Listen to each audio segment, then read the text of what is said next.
Do you all see my screen? Yes. Okay, great. So thank you all for being here this morning. I'm a private lands biologist. So for work, I mostly work on larger lands and land management, less yards and kind of landscape design in that sense. But I do think that yards are really valuable for conservation. You can do quite a bit on your own property, even if it's smaller, less than an acre size, things like that. I've worked on that myself and have been able to attract lots of wildlife to my yard. And I think one of the best ways to do that is with a pond. Why isn't this moving? Okay. So yes, wildlife habitat ponds are one of the best things you can do to your yard if you're interested in attracting wildlife, or even in, creating more places for different native plant communities. Having just water in your yard at all is going to attract wildlife, and there's ways that we can refine it to make it even more valuable. So yeah, we have ponds sometimes for different reasons. Since this is Native Plant Society, we're going to focus a little bit more on the plant part of that than the wildlife, but we're thinking of plants both as structure for wildlife and then plants as themselves too, in their own inherent value. But one reason ponds are so important is because they are these little ponds, these little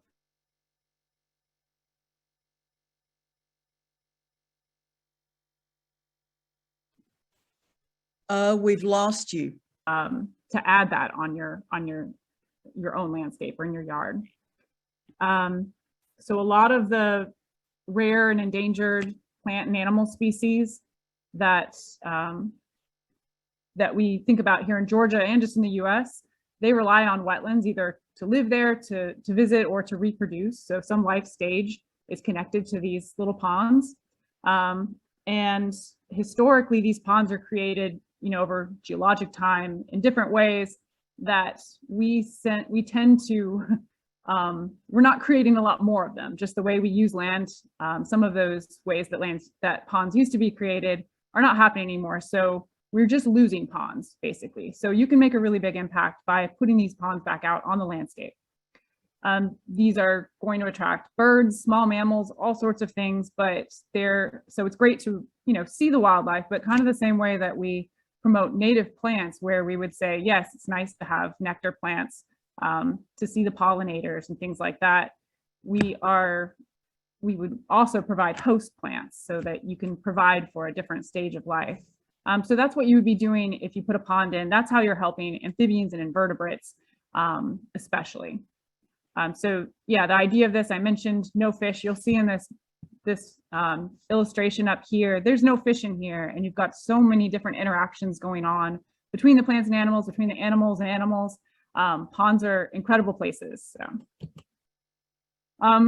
So I guess all ponds are incredible places, but there are certainly degrees of incredible, and these do not do it for me, and these don't really do it for wildlife. You've got a farm pond with some cows around it on the left. No difference, no variation in structure. It's just it's just a big open pond with not a lot of different plants and nothing inside of it. And then on the right, you have something that might be relaxing to people to hear the sound of water. But the koi fish and the fountain, and especially down here, a pile of rocks everywhere. That's not what we think about with natural, coastal plain ponds. And it's not going to provide, these aren't going to provide a lot of value to wildlife. Some, absolutely, you'll get some visitors, as water is going to attract anything. But we're going to look at some ponds that actually meet some criteria to support native wildlife and not just attract them, ephemerally. So 4 to 6 hours of sun is a good characteristic for if you're thinking about where to put these ponds in your yard. These ponds aren't going to be very deep.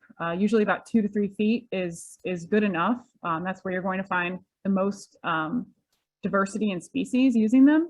And it also, when you've got that big open area, how many plants are you going to have out there? Just the surface ones.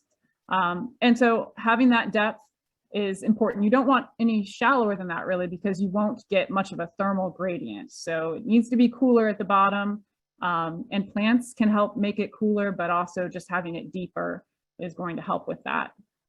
Gradual sloping edge is what we think about with natural ponds, where they would basically be located at a low spot. And so you have changes in soil moisture too that kind of lead you to this pond where you have a wetter edge.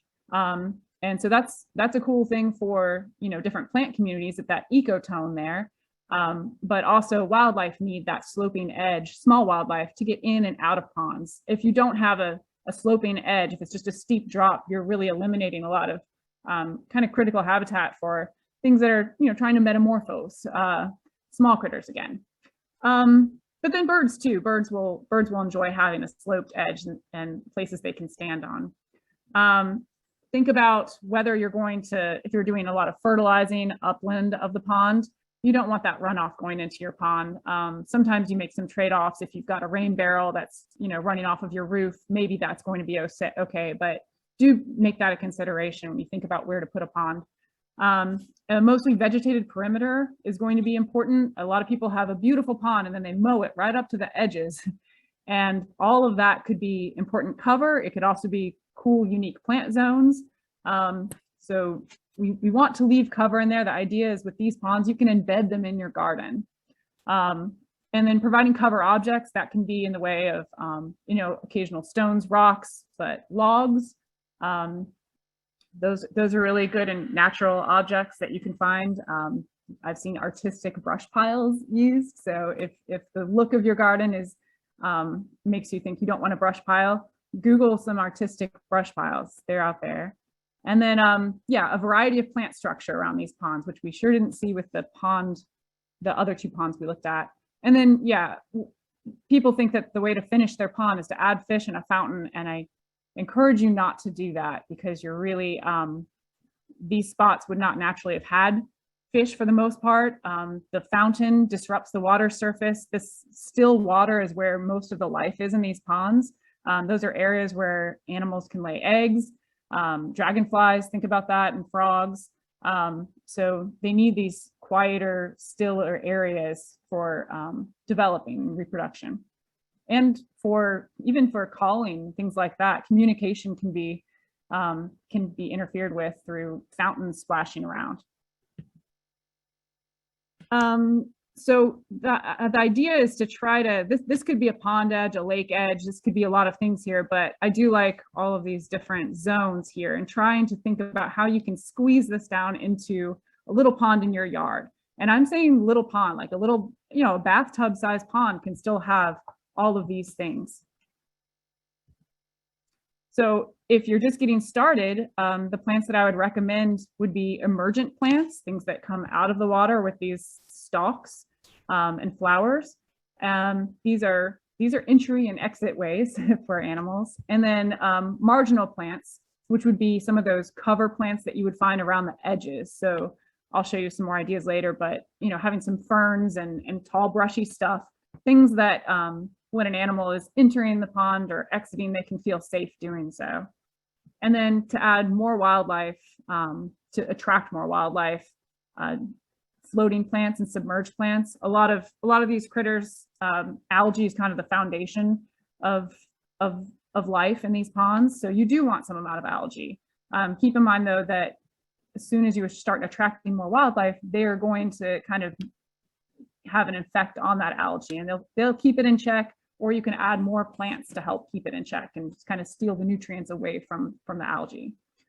And then for perimeters, again, thinking about the entry and exit for ponds for these small animals that will use them so that it's safe for them. You don't want just a bunch of stones around the edge. That stones heat up a lot in summer, especially in South Georgia. Stones and bricks. So make sure that there's a part of your pond that has soft logs or dirt. Just bare dirt is good in some places. Those are, we know, valuable for ground nesting bees and butterflies and things like that too. So try to incorporate that and some of these other materials into your edges of your ponds. The rocks and the rock surfaces are good because they do, heat up, and basking is really important too. Amphibians and reptiles, but we don't want that to be the only option. So here are some, you can't see this part, let me see. Sorry. Trying to get this out of your way. Some different plants that I've used in ponds, or I've recommended people use in ponds, and I think there's that it's been working pretty well for people. And then for the margins of the ponds, you'll think about some plants that are not going to want as wet of feet. And so there's tons of different plants that you could use, but these are just some of them that I think most of them are pretty easy to get. Maybe a few of these are not. I mentioned few flower milkweed because I think it's beautiful, and I'm trying to work on it and put it in a pond right now. We'll see how it works out next year. But a lot of these you can definitely buy at native plant stores. So there's a lot of different ways to build a garden pond, and you're basically just finding different ways to get a hole out there that has water in it, that has plants around it and in it. So I'm just going to give you one way, just so you have something to go on. But first off, site selection, and a big part of site selection here is your objectives for that pond. Are you trying to attract a certain type of wildlife? Are you trying to host certain native plant communities? Do you want a bog garden to be part of it, for example? And also just the property that you have. Who are you likely to attract given your landscape? So then after you've thought long and hard about that, and also, I guess, well, I'll get into that in a bit. So dig it out, sit on that for a while, look at the pond, see what kind of adjustments you might need to make. And then you can install your pond liner, which can be either a mold or a flexible pond liner, which I'll show you in a bit. If that is a flexible pond liner, you would probably want to put down a layer of sand or maybe old carpet, something like that, so that you don't have any punctures to that liner. And then let it fill with rainwater and eventually plant it. I say enjoy for 5 to 10 years. I've enjoyed a pond longer than 5 years, but just in case, especially if it's a smaller pond, you might want to revamp it. You will notice that since this pond isn't going to be drying down, it is going to gear itself towards being habitat for certain types of animals over others. So you can kind of reset that cycle. Basically, if you just have a pond and don't let it dry down and fill up at some point, it's going to be, if it just stays permanent water, you'll have a bullfrog pond with less diversity. Kind of the bullfrog takes the place of the fish in this case. So site selection, just some considerations that we want to think about. This is a pond I used to have. That's my dog entering part of it over there. Drainage. This is a low area of the yard, so you can see that it doesn't have a rim coming up above ground. So water that's moving down is going to catch into this pond, so I don't have to water it as much. So that's great. I didn't have any problems with tree roots here, but I did place it in the shade, or partial shade. So that I definitely am glad I did that. If you're going to have to put it in full sun, you'll need it to be a little bit deeper than even those 2 to 3 feet probably. And yeah, this is another one. So again, your objectives with your pond are going to fit into your site selection and the type of pond that you create. This pond is a native plant gardener's pond, but he's also an ornithologist, a very excited birder, and he's got so many species that he's found in this yard since he installed this. It's actually more of a stream, and so this, unlike the other ponds we're going to talk about, does have a pump and filter and things like that. And it's great for native plants, and if you are trying to just attract birds to your yard, this will do that job certainly. But we're also focusing a little bit more on ponds that can support wildlife and rare plant communities through offering a service, that's not necessarily out there. But this is great. I hope he also has another pond too for the frogs and dragonflies and everything else.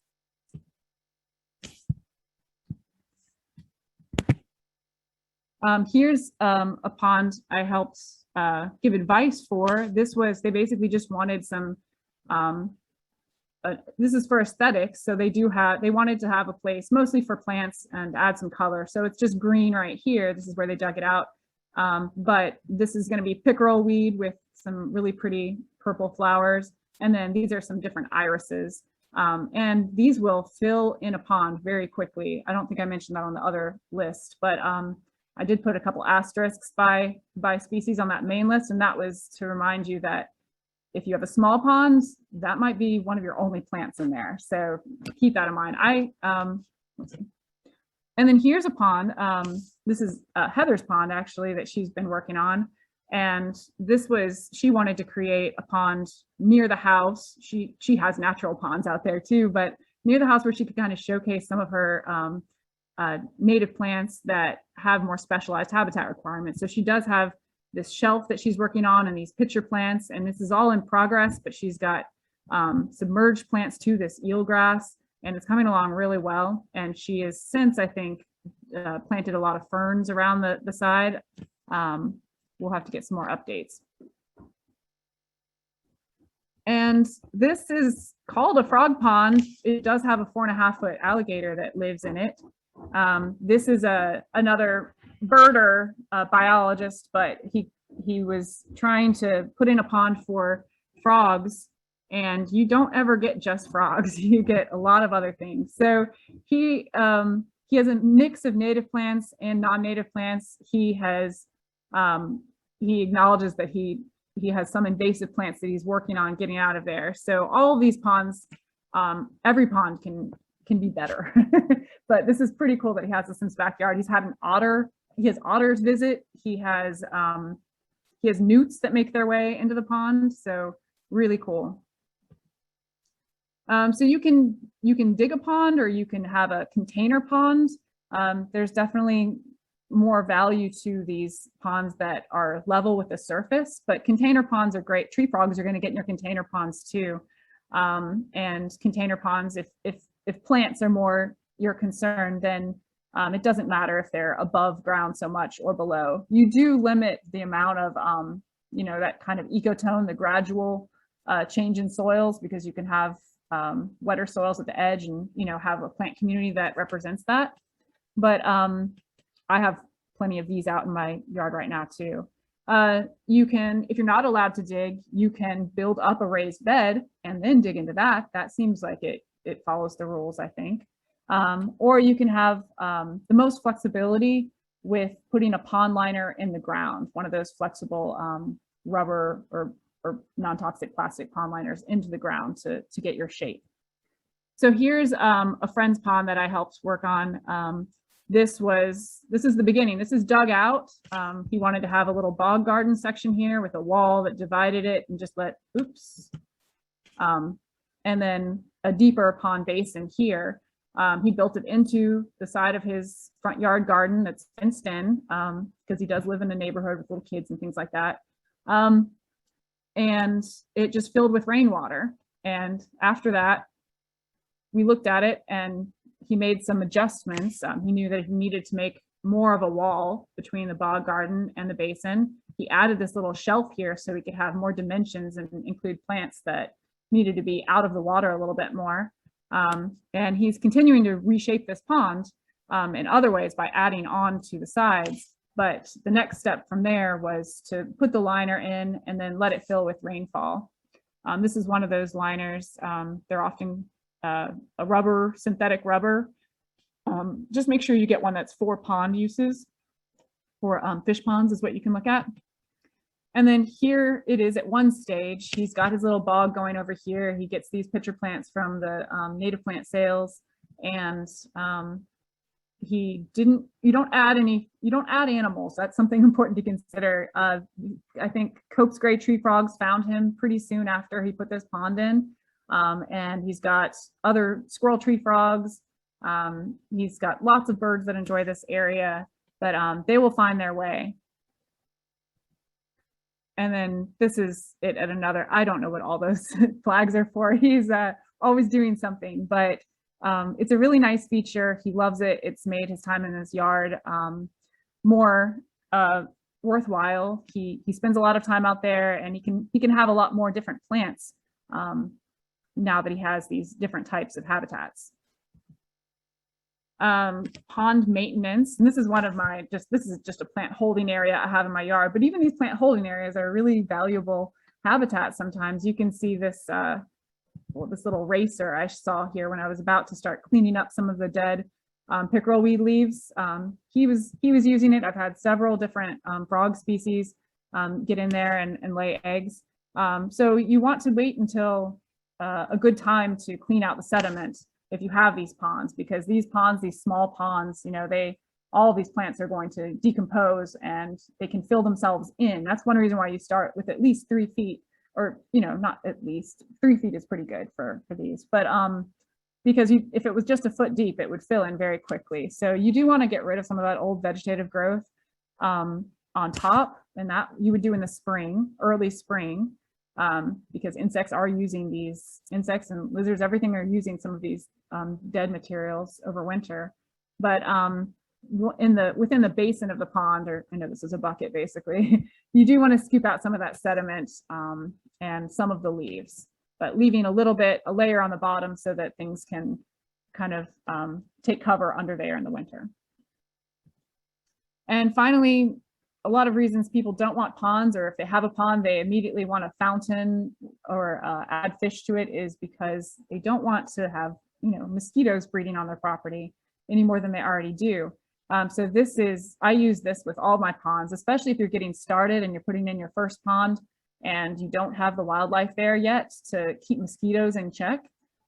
Using these little donuts, the biological mosquito control dunks is pretty great. And every now and then I'll even put them in, I'll break off, you know, a quarter of one and put it in a pond if I notice more of them, even when I have wildlife that are kind of taking care. You know, bats and birds and lizards and frogs, they're all hitting your mosquito population and stuff too. So that's part of it, but you can always intervene and assist a little bit, since it's kind of an unnatural situation that you're making. All right, and then these are just some of my frogs that enjoy my yard right now. I've gotten up to 14 species and hoping to get a couple more. And the more plants I add, I feel like the more opportunities to attract a lot of times it's new insects or things to my yard, but it's all exciting. And let's see. All right, and that's my presentation. If you all have any questions. Thank you, Erin. I see a couple of questions in the chat. Okay. Gail asked how to prevent algae from growing in the pond without water circulation. Right. No, that's a great question. So again, your amphibians are big algae eaters. That's going to help. But if you know, in the beginning you have algae forming a lot and you don't have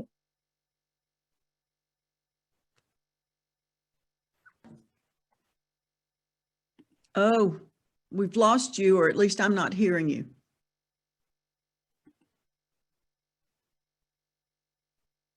shade to it. Also, if you add more plants, they will help sort of take away the nutrients that are feeding that algae. So adding more plants to your pond is going to kind of outcompete the algae. You can also go in there, especially if it's smaller, and manually remove, you know, scoop out some algae if you need to, but algae is not a bad thing. If you have a time of year where you're not seeing a lot of wildlife use it, but the algae is really thick, you could try adding, you know, one of those little, the little discs that are kind of disturbing the water. I don't know what they're called. You put them in bird baths sometimes, but I use that every now and then in still water, but you don't want it to be permanently there. But those are good, those little solar fountains, to use those occasionally. Okay, we have another question from Lori. And your friend's front yard pond, does he have a location where overflow goes out downslope, or does he just let it overflow into the yard as needed during heavy rains? Yeah, good question. So that position, let me think. His pond is not particularly at a low spot in his yard. That wasn't a consideration that he used to situate his pond there. So no, it would just overflow, and there's no problem with that. He could even he has, because that's right, because around it is the rest of his garden, so it really just waters kind of the rest of his garden. We did think about that with which plants. He's moved a bunch of those plants around, so plants that don't like to have wet feet that are beyond the margin, he's kind of moved them to a different area of the yard. So yeah, that's another way. So strategically putting your pond somewhere where if water overflows, it's, water, doing the job of watering some other plants that might have higher water requirements. So. Okay. All right. Well, those are the only